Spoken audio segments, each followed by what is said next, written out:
حسبي ربي جل الله، ما في قلبي غير الله، نور محمد صلى الله. ونسلم على رسوله الكريم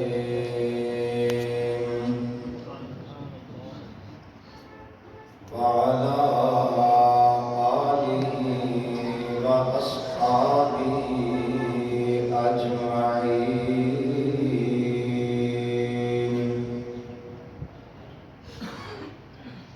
أما بعد فأعوذ بالله من الشيطان الرجيم. بسم الله الرحمن الرحيم.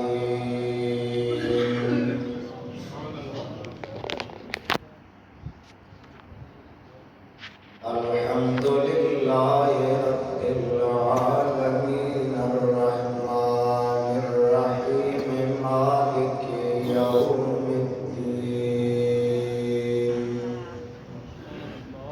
إياك نعبد وإياك نستعين. وفي مقام آخر إن الله هو مولاه وجبريل وصالح المؤمنين. آمنت بالله صدق الله العظيم صدق وبلغنا رسوله النبي الأمي الحبيب الكريم.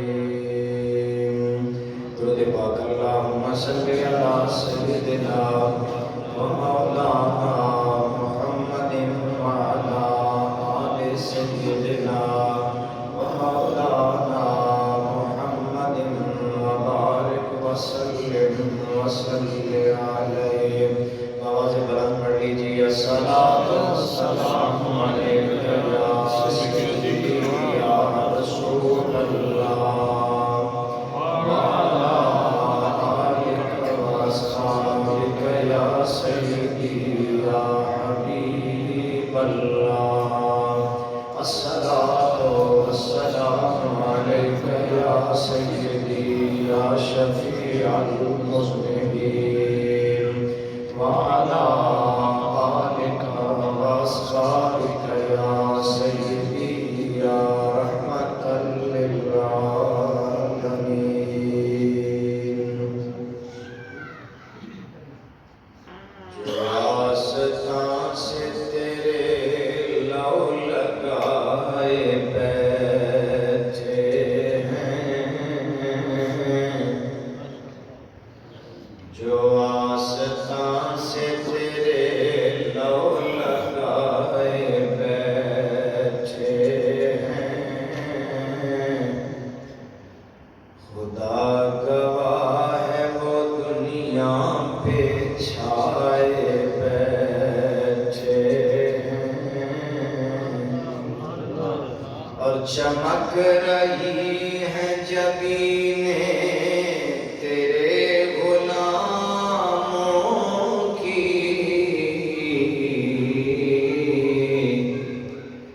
چمک رہی ہیں جبینیں تیرے غلاموں کی. تجلیات کے سیرے سجائے بیٹھے ہیں، تجلیات کے سیرے سجائے بیٹھے ہیں. حمد و ثنا کے بعد انتہائی قابل احترام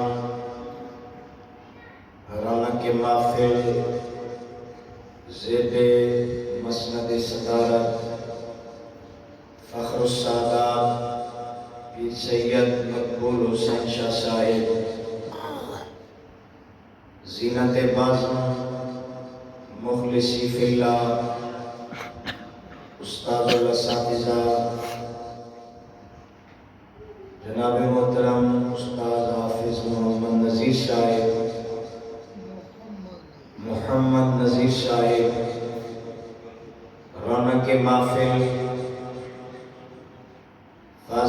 نشان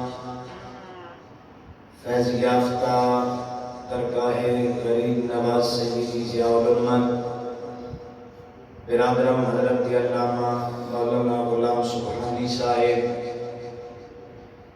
دیگر میرے نبی کے خوش نصیب خوش بخت غیور غلاموں، تمام احباب کے علم میں ہے کہ آج کی یہ محفل پاک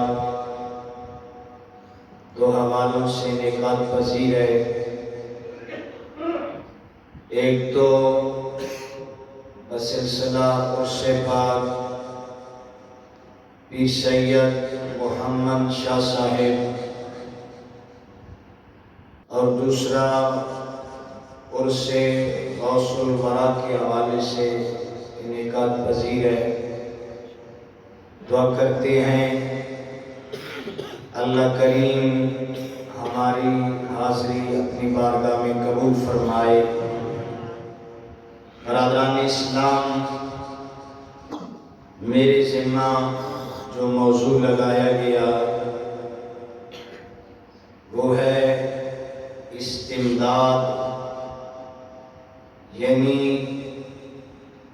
اللہ کے ولیوں کے دربار سے یا ان کی ذات سے یا اللہ کے علاوہ انبیاء اولیاء آپ کی بارگاہوں میں استغاثہ پیش کرنا، آپ سے مدد طلب کرنا، کیا یہ جائز ہے یا ناجائز ہے؟ تو میں اپنی بساط کے مطابق چند گزارشات درج کروں گا۔ برادران اسلام، اللہ کریم نے قرآن کریم کے اندر سب سے پہلے جہاں سے آغاز فرمایا الحمدللہ رب العالمین، تمام تعریفیں اس ذات کے لیے ہیں جو تمام جہانوں کا پروردگار ہے، پالنے والا ہے۔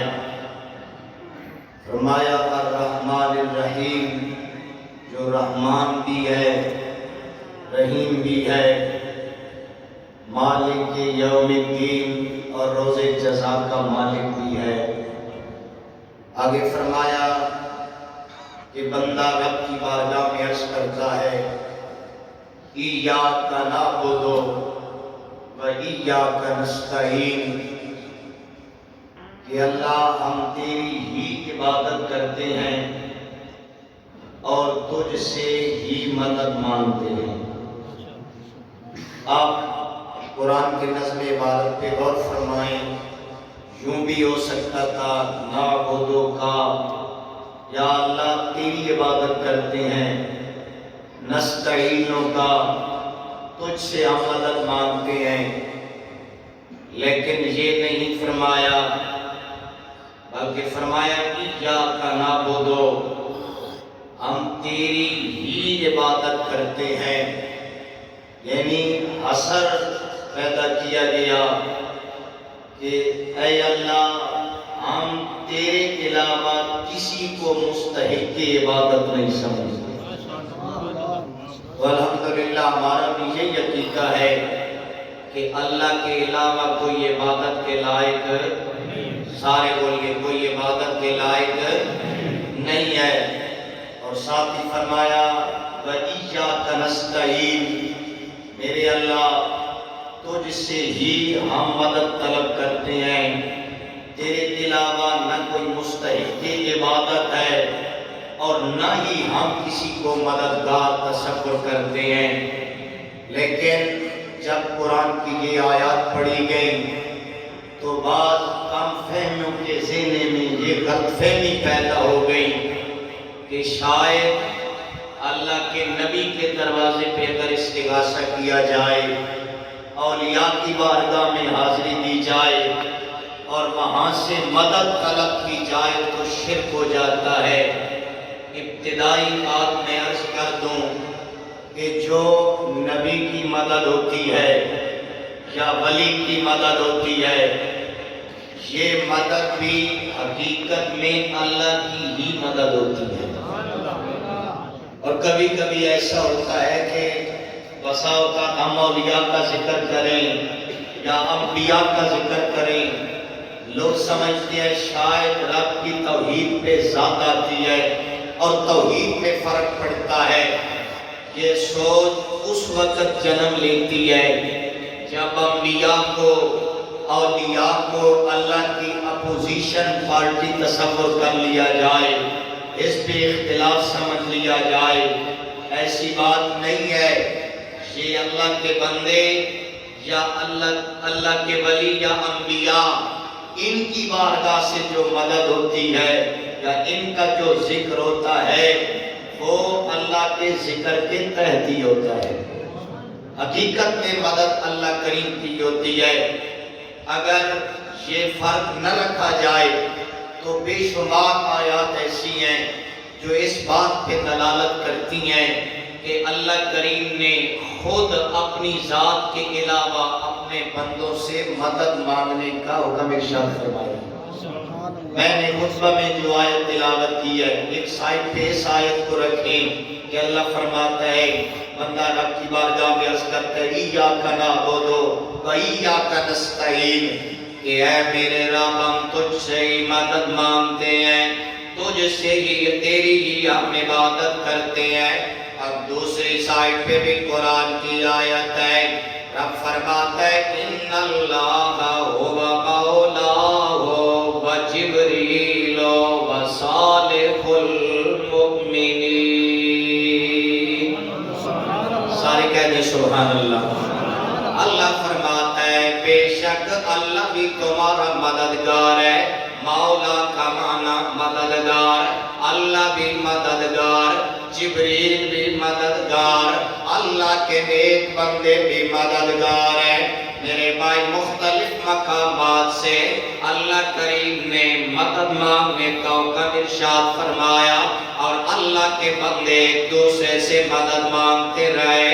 آپ دنیاوی اعتبار سے بھی دیکھیں، اگر اللہ کے علاوہ کسی سے مطلقاً مدد مانگنا ناجائز ہے تو ہم روزانہ ایک دوسرے سے مدد مانگتے ہیں کہ نہیں مانگتے؟ اگر ایک شاگرد استاذ کے پاس جاتا ہے پڑھنے کے لیے، استاذ اسے پڑھا رہا ہے تو استاذ شاگرد کی مدد کر رہا ہے کہ نہیں کر رہا؟ اگر آپ اپنے دوست سے سواری مانگتے ہیں، اس کی سواری استعمال کرتے ہیں، آپ کا دوست آپ کی مدد کر رہا ہے کہ نہیں کر رہا؟ بولیے، کر رہا ہے۔ دنیاوی اعتبار سے بھی دیکھتے ہیں، ہم ایک دوسرے کی مدد کر رہے ہیں، لہذا مدد مانگنا تو شرک نہ ہوگا۔ ایک سائٹ پہ قرآن کی آیت ہے، اس کو لے کر بعض لوگوں نے کہا اللہ ہم مدد تجھ سے ہی مانگتے ہیں۔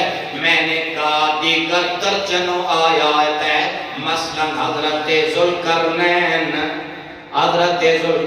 علیہ السلام اللہ کے نبی ہے اور دیوار بنا رہے ہیں، دیوار بناتے ہوئے اپنی قوم کو کہتے ہیں اے میری قوم اعینونی بقوتٍ اجعل بینکم وبینہم ردما۔ سارے کہتے ہیں سبحان اللہ۔ اپنی قوم سے مخاطب ہو کے کہتے ہیں میری قوم قوت سے میری مدد کرو۔ نبی ہو کر قوم سے مدد طلب کر رہا ہے۔ آگے چلیے، نبی تو نبی رہا، میرا رب خود فرماتا ہے ان تنصروا اللہ ینصرکم، اے لوگو تم میری مدد کرو، یعنی اللہ کے دین کے مددگار بن جاؤ، تم اللہ کی مدد کرو، اللہ فرماتا ہے میں تمہاری مدد کروں گا۔ اللہ کریم غنی ہو کر بندوں کو کہتا ہے میری مدد کرو۔ اب میرے بھائی ذرا تصور کرے، گویا اللہ کے علاوہ مدد مانگنا شرک تو نہ ہوا۔ اللہ کریم نے ایک اور مقام پہ فرمایا کامیاب لوگوں کا ذکر کرتے ہوئے فرمایا فَالَّذِينَ آمَنُوا بِهِ وَعَزَّرُوهُ وَنَصَرُوهُ وَاتَّبَعُوا النُّورَ الَّذِي أُنزِلَ مَعَهُ أُولَٰئِكَ هُمُ الْمُفْلِحُونَ۔